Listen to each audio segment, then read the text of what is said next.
आणि पर्यटनाच्या माध्यमातून ऑलरेडी आपल्या कोकणामध्ये बघण्यासारखं भरपूर काय आहे. सिंधुदुर्ग किल्ला तर आहेच.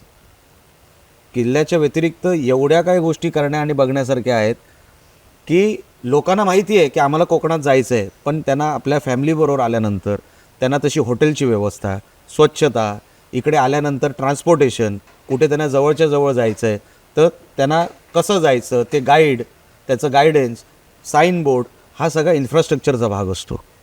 म्हणून आम्ही जेव्हा मालवण शहराच्या विकासाचा विषय बोलतो, मेन काय की नगरोत्थान हा जो निधी असतो, हा जो तुम्ही जो उल्लेख केला पंढरपूरचा, आम्ही म्हणत नाही पंढरपूरसारख्या तीर्थक्षेत्राचे पैसे कमी करा, 75 आहेत ते 85 करा, कारण का पंढरपूर आहे, बरोबर, आपलं आपलं स्थान आहे, ते आपलं श्रद्धास्थान आहे.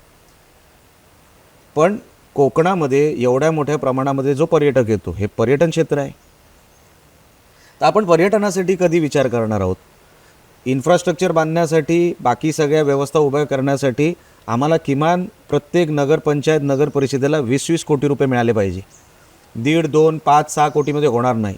बेसिक दुरुस्त्या होतील, दुरुस्तीने शहर चांगलं होणार नाही.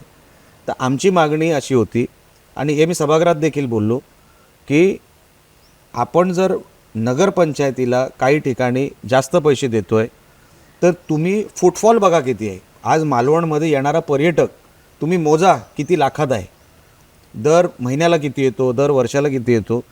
तर त्यांची व्यवस्था आणि त्याच्यातून एक इन्कम तयार करणं हे सरकारचं काम आहे.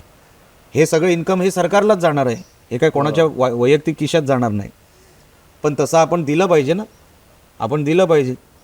तर सगळ्या गोष्टी इकडे आपण दाखवण्यासारख्या आहेत. मी तुम्हाला एक उदाहरण सांगतो. साऊथ आफ्रिकेला मी एकदा कुठेतरी गेलो होतो, मला वाटतं जोहान्सबर्गला किंवा कुठेतरी गेलो होतो. तर एक डोंगर बघण्यासाठी आम्हाला तिकडे काहीतरी $100 $200 द्यावे लागले. मी डोंगराच्या वरपर्यंत गेलो, त्यांची ती पायवाट असते, वरपर्यंत गेलो, फक्त स्वच्छ होतं ते, बाकी डोंगर होता. मी बोललो ह्याच्यात बघण्यासारखं काय आहे? ह्याच्यापेक्षा कितीतरी पटीने तर माझा कोकण बरा आहे. बघण्यासारखे आमचे हे बॅकवॉटर वगैरे बघतील ना लोक वेडे होतील, पण आपण दाखवत नाही आहे जगाला. मी बोललो हा डोंगर बघायला मी वर आलो आणि $100 दिले. मी बोललो मग माझा कोकण कितीतरी पुढे आहे, फक्त आपण दाखवण्यामध्ये कुठेतरी कमी पडतो, इन्फ्रास्ट्रक्चर देण्यामध्ये. लोकांना कळलं की आता इकडे व्यवस्था आहे. आता वेंगुर्ल्याला फॉरेनर्स यायला लागले. वेंगुर्ल्यामध्ये आमिर खानसारखा ॲक्टर येऊन राहायला लागला. 1-1 लाखाचे रूम वेंगुर्ल्यामध्ये यायला लागले.